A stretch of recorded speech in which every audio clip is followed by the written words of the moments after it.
daming karne.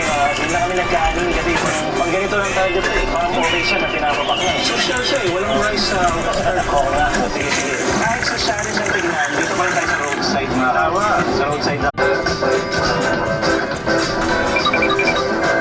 Ang linamnam na peppery, lasang-lasang mo talaga na usok eh. Hindi siya inugan, talagang parang kinulog siya sa usok. Pero ito yung lechon na inilang. Sobrang lambot. Lambot, sobrang lasa niya. Grabe, kita niyo yan mga kapatid.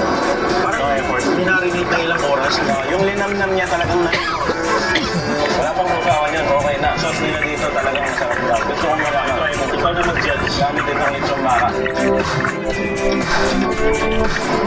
Girlikin good. Oo. May kagat na ang hang. Oo, kaya ano siyang good. Like, manamis-namis na maasim-asim. Kaso na tumampi siya sa bibig mo, ramdam mo agad yung asim. Yung asim tamis, bumagay siya doon sa smoky flavor. Parang good combination lang. Tama.